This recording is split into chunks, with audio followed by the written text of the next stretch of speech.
nouveaux camarades de classe. Okay. C'est bon Mathieu à 413. Tu peux pas. Tu peux pas voir. Tu peux pas voir les lignes du tableau ni les chiffres parce que c'est trop petit. On dirait pas comme ça, mais j'ai un problème de vue parce que je suis malvoyant. Là, j'ai un 20e à droite et moins d'un 20e à gauche. Ma vue, elle a fortement chuté à gauche l'année dernière et à droite en décembre l'année dernière. Il y a un peu plus d'un an, Mathieu voyait parfaitement, jusqu'à ce que la neuropathie optique de Leber, une maladie héréditaire, vienne détériorer sa vue en l'espace de 3 mois. Aujourd'hui, cet élève de terminale a besoin d'une aide pour suivre sa scolarité. Il faut déchiffrer des informations qui sont complexes, c'est très compliqué. Si on est malvoyant, ça va être encore plus dur. Il y a un obstacle supplémentaire pour Mathieu. Les obstacles, Mathieu a décidé de les surmonter un à un, même si se déplacer seul est devenu éprouvant. Cette année, il peut compter sur ses nouveaux camarades de classe. Okay. C'est bon Mathieu à 413. Tu vois vraiment pas du tout. Bah si je fais ça, je vois quand même. Je vois qu'il y a la barre, parce que là je peux l'attraper, mais sinon c'est plus trouble au milieu. Je vois les côtés et le milieu c'est pixels, brouillard. Ben, c'est comme si vous voyez de côté quoi. Aujourd'hui, Mathieu parle facilement de sa maladie. Pourtant, au départ, il a gardé ses problèmes de vue secrets, sans même alerter ses parents. Le jour d'un repas d'anniversaire, mon anniversaire en l'occurrence, Mathieu nous sort comme ça de but en blanc. Ah bah moi j'ai l'impression de moins bien voir d'un œil depuis quelques temps.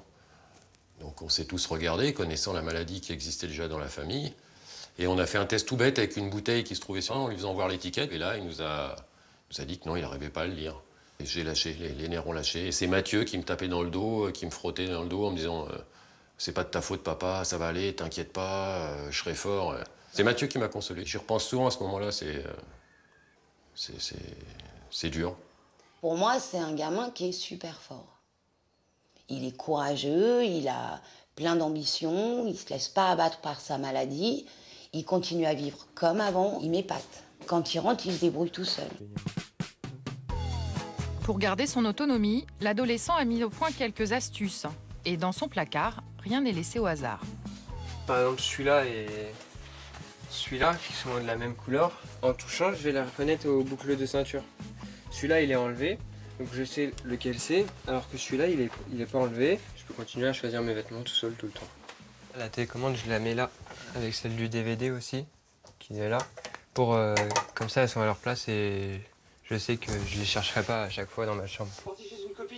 Si Mathieu arrive encore à regarder la télé, lire est devenu presque impossible. Il a dû se résoudre à s'initier au braille. Si je fais le 1 et le 2, ça fait un B. Et si je fais le 1 et le 4, et ben ça fait le C. Je sais pas si ça sera utile pour l'instant parce que je débute, mais après je verrai bien si ça peut m'aider. Je pense que le plus dur pour Mathieu, c'est de ne pas pouvoir vivre une vie d'adolescent classique.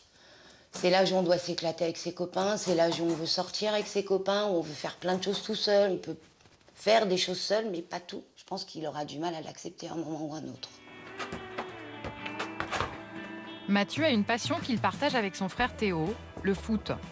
Malgré la maladie, il n'a pas renoncé à jouer. Ses tirs ont un peu changé car il voit plus trop les cages comme avant. Si je suis gardien, je lui dis son positionnement pour pas qu'il se fasse mal et pour pas qu'il fasse tomber les autres ou qu'il tire dans la tête à quelqu'un. Là, je vois bien. J'aimerais voir comme dans mes rêves, mais je sais que ça n'arrivera sûrement jamais. Admiration totale pour Mathieu. Tes parents sont admiratifs de ta force et je les comprends. Ta maman dit que tu ne mènes pas la vie d'un adolescent de ton âge et pourtant on sent que tu te bats pour ça. C'est important pour toi de rester le plus normal possible. Bah, j'ai une vie d'ado normale. Hein. Je fais tout comme les autres, avec d'autres moyens, mais j'ai une vie d'adolescent normale. Tu as toujours eu ce tempérament comme ça de battant ou la maladie l'a renforcé? Moi, je m'en rendais pas compte. Je sais pas si j'étais un battant, mais après, moi, on me le dit que je suis battant. Mais je sais pas si ça s'est renforcé puisque j'ai gardé le même. Donc, du coup, j'ai pas changé de caractère, j'ai pas changé de mental. j'ai gardé le même qu'avant et je n'ai pas changé à cause de la maladie. Frédéric, je vous sentais très ému en voyant ce reportage, en entendant justement votre femme dire que ce qui est difficile, c'est qu'il n'ait pas une vie d'ado normale. Comment vous réagissez à ça? Sur le moment, comme je l'ai dit, ça a été très dur. Et puis, Mathieu, on l'appelle notre petite machine de guerre parce qu'il avance. Et voilà, ce que j'ai dit dans le reportage, on est obligé d'avancer. Toute la famille, belle famille, tout le monde se mobilise, tout le monde est derrière nous. Mathieu, son slogan, c'est de rien lâcher. C'est pas à nous de lâcher. Et on l'encourage à 2000% dans tout ce qu'il fait, quoi. C'est ce que vous dites aujourd'hui aux téléspectateurs, ne rien lâcher et composer le 36-37. Et je suis aux côtés de Nicolas, c'est le meilleur ami de Mathieu. Nicolas, bonjour. Bonjour. Comment est-ce que tu as appris la maladie de Mathieu? Parce que tu ne le savais pas. Un jour, ça fonctionne. On t'entend, je crois. Un jour, on était en train de jouer au foot. Je lui ai demandé comment ça se fait qu'il jouait différemment de d'habitude. Puis il m'a dit qu'il voyait beaucoup moins bien d'un œil. Donc il m'a expliqué la maladie qu'il y avait dans sa famille. Et puis voilà. Et est-ce que ça a changé quelque chose dans les rapports d'amitié qui vous lient tous les deux? Non, ça n'a rien changé. C'est pas pour la maladie qu'on va changer une amitié. Donc je suis plus présent pour lui parce que je sais qu'il a besoin. Mais c'est pas pour autant que ça a changé quelque chose. C'est ton pote pour toujours. Ouais, bah oui. Sophie, merci. Très émouvant tout ça. On sent tellement d'amitié, d'amour, de pudeur aussi de la part de ses parents et de force contenue. C'est important donc, Mathieu, de garder la vie la plus normale possible, de partir en vacances. C'est ce que nous allons voir dans le reportage où nous t'avons suivi à l'île de Ré, où tu étais d'ailleurs avec ton pote Nicolas. Bonjour.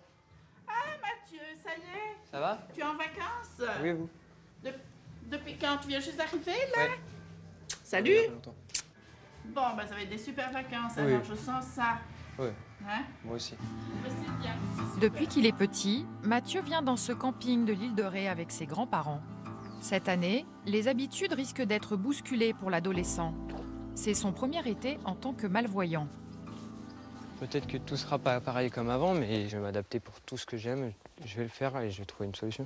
Cette maladie ne m'empêchera pas de vivre. Mathieu a pu inviter son ami Nicolas et lui présenter ses copains qu'il retrouve chaque été.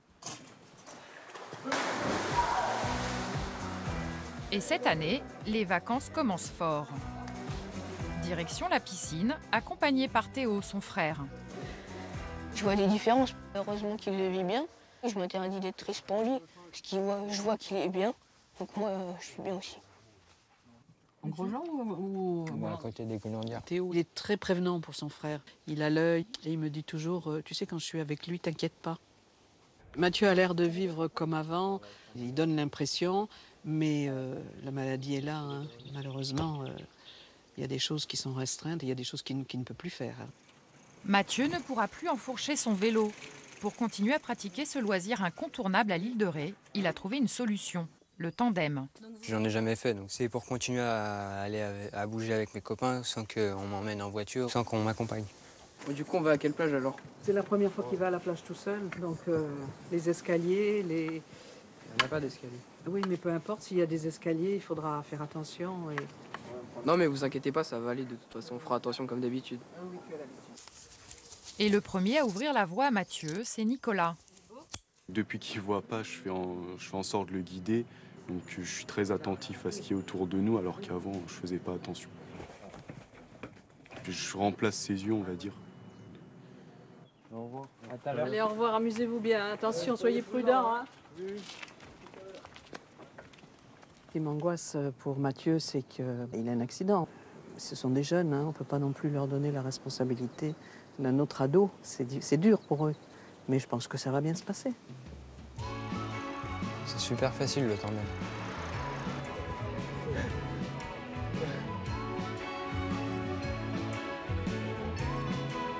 Pédale, putain, je suis tout seul. Mais je suis tout seul à pédaler. Ne plus voir à mon âge, ça me ferait vraiment du mal. Moi, je comprends pas qu'il arrive à le prendre aussi bien. Moi, personnellement, je sais que je le prendrais pas du tout comme ça. Lui, il fait comme si de rien n'était, il est toujours heureux, souriant. Moi, j'y arriverais pas. Ah, pas con. Mais j'ai pas... Mais soit 10, soit au-dessus. J'ai pas peur. J'avais peur que ça se passe un peu mal pour lui, qu'il s'ennuie et tout.